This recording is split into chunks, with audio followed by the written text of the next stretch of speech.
Hello everybody and welcome to our top 100 games of all time. We are doing 70 through 61 this time, so make sure you smash the like button. If you missed any of the other ones, you can go back and watch those. I'll have a card up here for a playlist, and you can click that to watch the full playlist.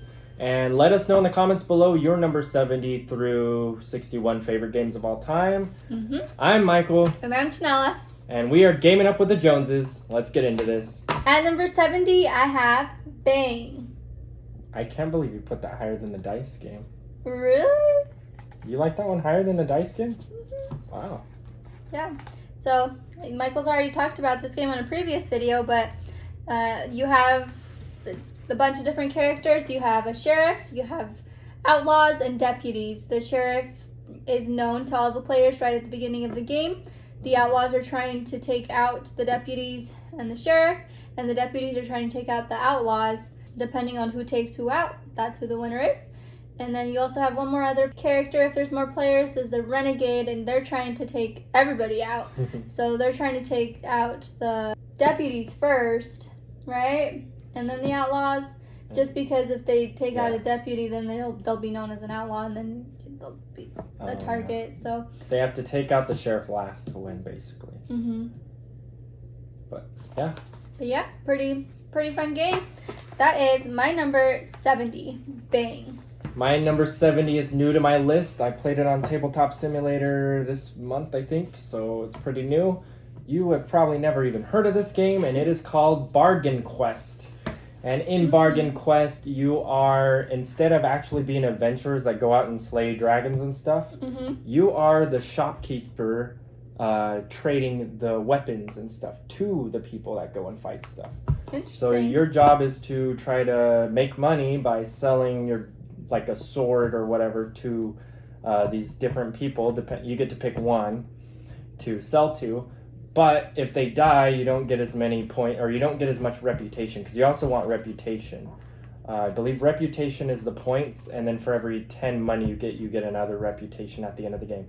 So whoever has the highest reputation at the end wins. So you really want people to survive too. So you're not only trying to make money off of them, you're trying to make sure they kill the monster.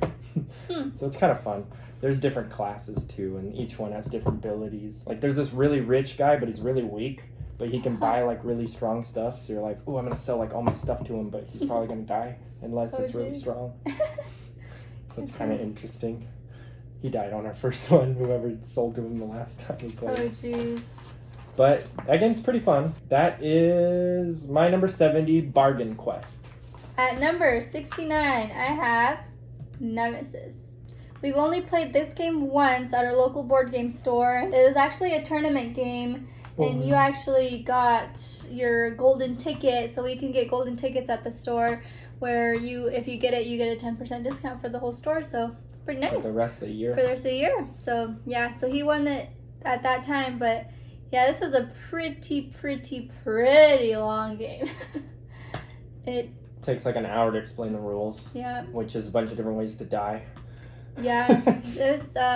I enjoyed it though, because again, it's one of those types of games where you start off kind of cooperatively. You're trying to explore different rooms, and you all start off in the center, so somebody could go that way, somebody could go this way, all different directions. And his mom actually played with us, and she got taken out fairly quickly because she explored a room, and it was like a big scary person that was in there. Probably the queen or something. I think it was. And so she got taken out fairly fast. I think I was set to win it, or somebody else was. I don't know. I know you weren't, though, because you were like from behind, and somehow did you escape, or did you like blow everybody up, or what the heck? Well, you have to live to win. I either went to the right planet or switched that's what it was. What did you do? I lied to you guys saying we were going to Earth or something, but we really needed to go to the moon or something. And I switched it, and none of you guys checked. That's what it was. Oh, so we all survived, but I completed my goal and they didn't. That's what it was. Yeah. So yeah, that is my number 69, Nemesis. I have played this once on Tabletop Simulator also before, and yeah, you guys are gonna hate me in the comments because this did not make my list. It's kind of crazy probably, but yeah, it's too long for me, I think. And player elimination, you can die really, really fast. Yeah. But what number are we on? 69. All right, my number 69 is a new game that Janela hasn't played yet, but we do own, and that is Ink and Gold. In Ink and Gold, you are exploring this cave that's a new random tile every time, and you have a chance of either getting more and more gems because you're trying to get rich, or you have a chance of hitting 2 monsters. If you hit 2 of the same ones in a row, you lose everything that round and die. I am good at losing everything and dying because we played 3 times and I lost all 3 times, almost last. Sheesh. Yeah, so we played with 6 of us, so it was kind of difficult to win, but yeah, I'm excited to try this game. Sounds like it would be a fun game. It's a fun push your luck game. There's 5 rounds, so even if you do screw up once, you have a chance of keeping going, but you've got to make sure you make some money. And yeah, it's kind of fun. And that is my number 69, Ink and Gold. At my number 68, I have a game called Japor. This is another small little game.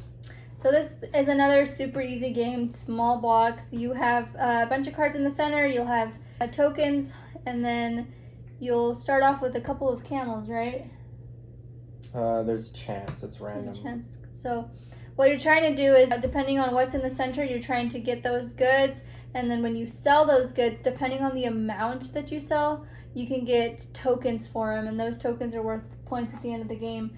And then you have camels, like I said. So the camels, you can spend the camels to grab even more cards. Grab more than just 1 card. So like you could spend 3 camels and get 3 cards. And so yeah, another really fast, easy game that my little brother played with me quite a bit. So yeah, that is my number 68. Japor. My number 68 was number 16 last year. It has dropped a lot. Oh my gosh. And I have only played it once this year without you. And it was 2-player, and you're not supposed to play this game 2-player, so that might be why it dropped. And that is a game that we owned but we lost, and that is Downforce. Oh. And almost the same way as Formula Motor Racing. Did I rate that game? Right behind it. So yeah, it's about a little more in-depth version of Formula Motor Racing. You're playing cards, but you also have to move other people's cars and your own. But you also get to bet. So even if your cars are doing bad, you can bet on who you think's gonna win, and that can help you make money. And you just do 1 race, and whoever makes the most money at the end wins. Everybody gets 1 special ability too, which kind of makes it more fun. Yeah. But yeah, the game is not bad. It's dropped a bit because it is not very good at 2 players. But I think if you play like 4 or more players, it's pretty good. And that is my number 68, Downforce. At number 67 is a game you've already mentioned in a previous video, and it is Tiny Towns. Wow. Yeah, so like he explained in the previous video, actually I don't even remember, so I'll let you take it away. Well, I already explained it. You can go watch that video. No, you claim a resource on your turn, and then everybody has to put that resource on their little 5x5 grid. And there's different cards, and you're trying to match a symbol, or like put these goods in a way to match one of those buildings. And then once you get it, you can put that building on. And yeah, pretty easy building game. Kind of to me feels a little bit like Catan because everybody gets a resource on their turn. And it's actually a pretty quick game too. Yeah. So yeah, not bad. I think it's up there because of how fast and like close to Catan, like you said. So yeah, and we don't own this game. We just have played it at the store. So yeah, that is my number 67, Tiny Towns. My number 67 is a crossover from last video. And that is a brand new game, Rivals for Catan. I just did a video unboxing that, so I could put a card right here somewhere, and you can click on that if you want to watch the unboxing of that game. But anyway, in Rivals of Catan, you're basically playing a 2-player, almost card game version of Catan. You still have a die to roll, and you can still both get resources on your turn. But it's a lot faster. You only need 7 points to win. And honestly, I could see it even passing Catan if we played it a lot, because Yeah, since it's just mostly us two playing. Yeah, I could see that. I think if we played it and got used to it, we'd like it more. But it's a fun game. We only played it once, and it's already a ball in both of our top 100, so it must be kind of decent. It has a bunch of advanced rules that we haven't even got into yet, like 3 other decks of cards that we can play with. You can either use one of them or mix all 3 of them in, and yeah. So that's something I'm looking forward to. So if you like Catan and you like 2-player games, Rivals for Catan. That is my number 67. At number 66, I have a game called Summer Camp. This is a newer game that we bought. We've played it just once, actually. It's a pretty easy game. You have 3 different tracks that you're trying to go advance on. I think it's like camping, boating, and I don't even remember. No, it's different every game. So just have 3 tracks? Yeah, there's like 9 different ones, and you get to pick 3 out of those to do every game. So it's different every time. Okay. But most of the decks are the same. There's like 2 or 3 cards that are different in each deck. Yeah, and then you have 3 decks that will have cards in front of them. I think it's 4, right? 2 from each deck. Oh, it's only 2? Yeah, that's why there's 6 to buy. Okay, so it's only 2 from each deck, and you're trying to buy those cards. Those will help you hopefully move on the track that's here. It's like a small deck building game because you're trying to add those to your player board. You draw your cards, you play them, and then try it. Whoever gets to advance on that track the furthest gets the most amount of points. But like in between each track too, you can get bonuses. You cross a bridge for each track, and you can get like little kind of like Boy Scout, Girl Scout like patches. So yeah, it's a fast, easy game that we played with my sister just once. So that is my number 66, Summer Camp. Summer Camp just barely didn't make my list, and I kind of feel bad for that because it's not a bad game. But just like Nemesis, it 104, Nemesis was 103. Oh wow. So I already forgot what number we're on. 66. 66 is a game that you guys and you probably have never heard of, but I got it taught online, which I'm so glad. And it is from Dr. Rainer Knizia himself, who's made like 700 something games. Published. Who knows how many he's made. And that is King's Road. It's actually not a bad game for how simple it is.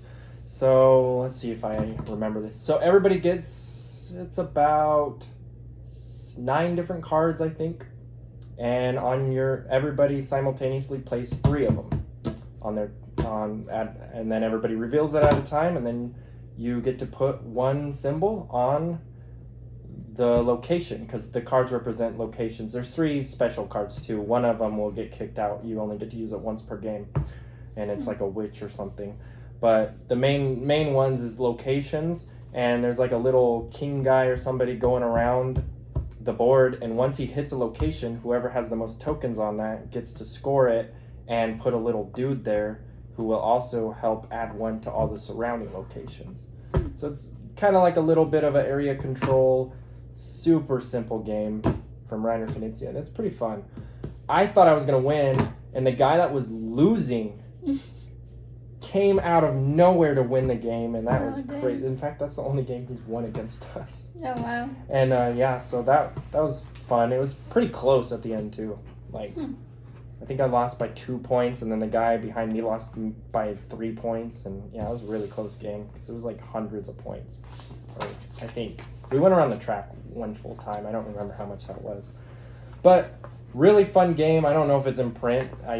Maybe it is. I've never seen it, never heard anybody talk about it. You've probably never heard of it. But that is King's Road, my number 66. At number 65, I have Stardew Valley. That's it? I don't know what I'm supposed to say. This is a game that you said you did not like. Like, it disappointed you? I want to like. I don't know what happened. It's my 121, so it didn't make my list. Yeah, I feel like I like this game because it almost reminds me of that game that we used to play on Facebook, Farmville. Yeah. So yeah, you're just like literally farming, and it's cooperative, right? Mhm. Yeah. So, like I said, it reminds me of that Farmville game. That's really all I remember. We've only played it once. I think Are we like selling goods? yeah, you can do tons of different Tons of stuff. There's a different- lot of things. But You yeah. do 2 actions on a turn, and then you go through so you have 16 rounds, so basically you have 32 actions in the game. Because you're going through spring and then summer, That's right. winter. Oh yeah, and All yeah, that and you're stuff. trying to get your crops according to that specific season. Yeah, I enjoyed that game. Yeah, you could go So- fishing, mining, Mm-hmm. foraging. You can cut down trees for wood because you can get barns and stuff for animals. I played it solo and it wrecked me, and so it still didn't go up my list, but I tried to give it another chance, so I played it twice and we got wrecked both times. Like, it is a hard game. Did we? Yeah, we lost. We lost because of me the time we played with 3 of us, because all we needed was 1 goal left, and it was for us to mine to the 12th level, and I could not get there. Oh, that's true. So, I remember that. It kind of sucks as the miner if you're gonna mine, because literally you just do the same thing over and over again. So that's probably one reason why I don't like it as much, because I heard people talk about it that if they play like the other ways, because you get to choose to do different things, it's more fun. But as the miner, you're literally just mining over and over until you get to that 12th level. So yeah, that kind of hurt it for me. Gotcha.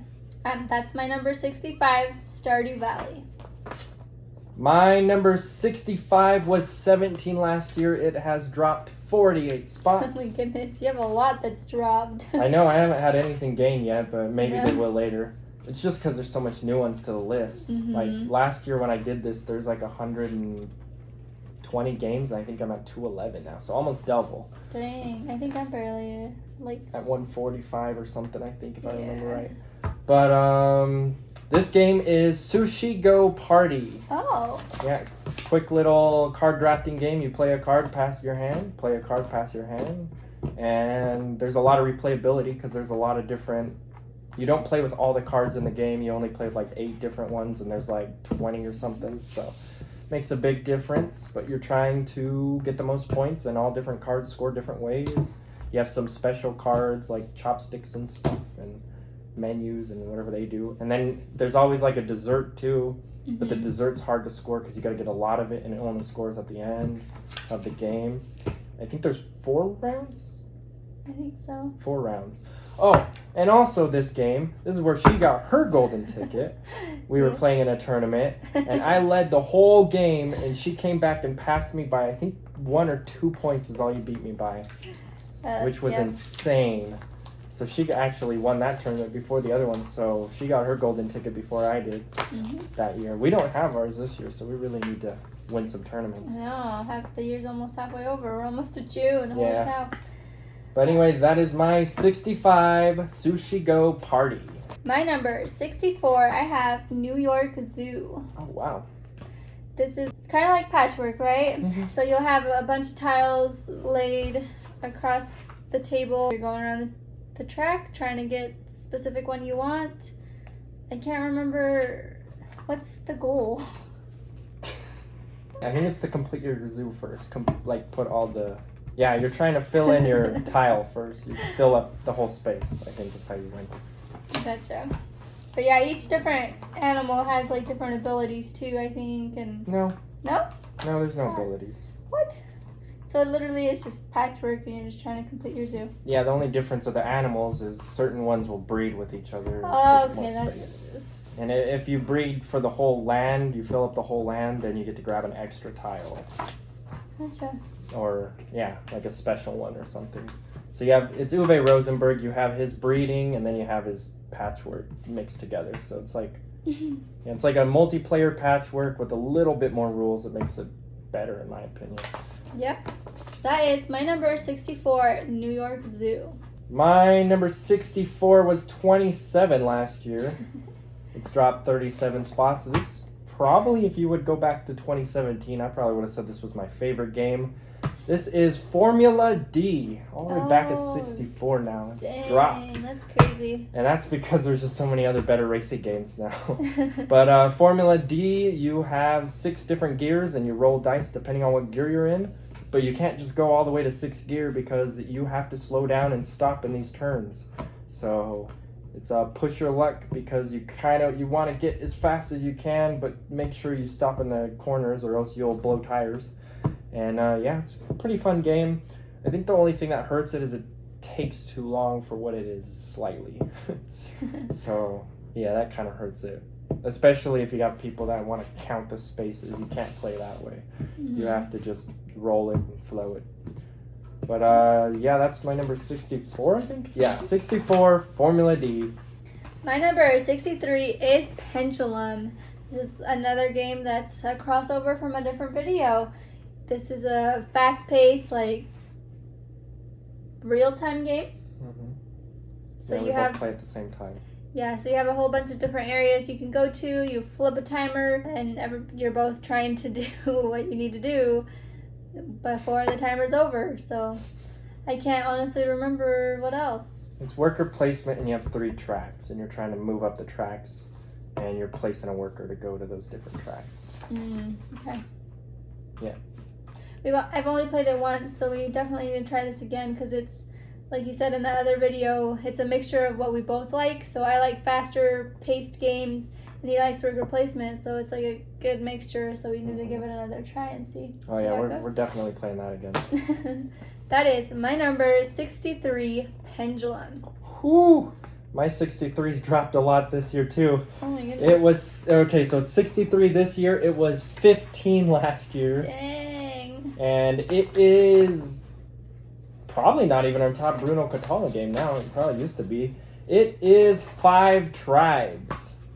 We have not played that in over a year, so that's probably why it's dropping. But you get to pick up guys and drop them a few places. Are you surprised? No. Oh. I'm just like, well. And then then you pick up all of the color of the last color you dropped, and then there's 5 different colors, and they do different abilities. If you pick up the last one, you get to place a camel there and score the tile. So, yeah, it's a pretty fun game. You also have a betting element where you bet to see who goes first. You're betting your points, though, so it's kind of like, ooh, I see a good way. I really want to grab these dudes. So I want to go first, but then you're losing points to gain the points, so it's hard to do. But anyway, that is my number 63, 5 Tribes. At my number 62, I have Patchwork. So, like we were talking about it earlier, you have a bunch of like fabric-looking tiles that you'll set in a big circle around everybody. You have a small little one that will tell you that's kind of where you start, and then you'll go clockwise, counterclockwise. Clockwise. I don't know. Clockwise. This direction. Yeah. And you both have like a Tetris-looking board. So, and then how many buttons do you start with? Like 5 or something. 5 I don't buttons. know. So 10? Maybe it's 10. So depending on where that first one is, you can pick the next 3 based on the price that they cost. So if you can afford it, pay for it, you can get it and then add it to your tile. You can get buttons, not points. You can get buttons each time you pass the button tracker on this other board. So a lot of times if you're not able to get the more expensive tiles and so you don't want to move to that spot to buy it, you can move to catch up to the other player, and so sometimes that makes you gain buttons but also pass buttons to get more buttons. Lots of buttons. Yeah, that's how you win. Whoever gets the most buttons at the end wins. Yep, so you're trying, like I said, Tetris, you're trying to put all your patterns really nicely accumulated into your board to get the most amount of buttons, most covered up the most spaces, because you get minus points for having spaces not covered. You do? Don't you? I don't know. I don't remember now. We just played it too, like not even a month ago, and I already forgot. I thought you did. Yeah, I you don't do. remember. Maybe you do. I know if you complete the whole thing, you get a bonus 7. Not the whole thing. It's just a 7 by 7. Oh, that's what it is. Yeah, you don't get a negative for missing don't? them in this one. I don't think so. Are you sure? I don't know. Let us know in the comments. Anyways, yeah, that is my number 62, Patchwork. My number 62 is new to my list this year, and it is a crossover with you, but you did it way earlier, like 2 or 3 videos ago, and it is 2 Rooms and a Boom. And 2 Rooms and a Boom, you have 2 rooms and split people, and you have good guys and bad guys, a president and a bomber, and the president's trying to be in the opposite room as the bomber after 3 rounds. And every round, you pick a person from your room and they pick a person from their room and switch. And nobody really knows who they are, but you're trying to like argue with people and try to figure it out. So, yeah, pretty fun little social deduction game. Yeah. He was the president both times and got boomed both times. Yeah, I did. I would not make a good president. I would not last. My number 62, 2 rooms and a boom. At my number 61, I have Codenames Duet. This is a duet version of Codenames. It's a game we haven't played in a long time, so I honestly don't remember too much of it. So I will let you take it away with explaining it. So it's Codenames, but instead of your 2 clue givers being on opposite teams, one player is clue giving for the other player, and this player is clue giving for that player. And you're both trying to fill out your board without hitting the assassin. And so, yeah, it's teamwork Codenames where 2 players are clue giving for the other one, and then the other player is trying to guess. So it's cooperative Codenames. Cooperative Codenames. Yeah, that's probably a better way to call it. That is my number 61, Codenames Duet. The cooperative game. Just kidding. My number 61 is new to my list this year, so it must have just missed out last year. Of being, it must be newer, but it is a crossover from a video you did a few videos ago, Endless Winter Paleo Americans, which is kind of crazy that it's this low. But then this game, there's so much going on. It hogs up your whole table. You got worker placement, you got deck building, you got 2 tracks you move up, you got area control, you have monolith building here. Like, there's a lot of stuff in that game. Yeah. And yeah, if you like all of that stuff, that's about what the game is. I just remember you saying that game was literally endless one time. It takes a long time to play, especially if you play with people that take a long time on their turns. Analysis paralysis? Mm-hmm. But anyway, that is the last one for this video. If you enjoyed it, please smash the like button like this. Oh, yeah. No, like this. No, I'm just No, kidding. just kidding. Why did I say just kidding? I don't know. Anyway, let us know your number 70 through 61 in the comments below. If you liked any of our games, if you disagree with us, if you think we're crazy. And we'll see you guys in the next one. Click any of these buttons, and bye, guys. Bye.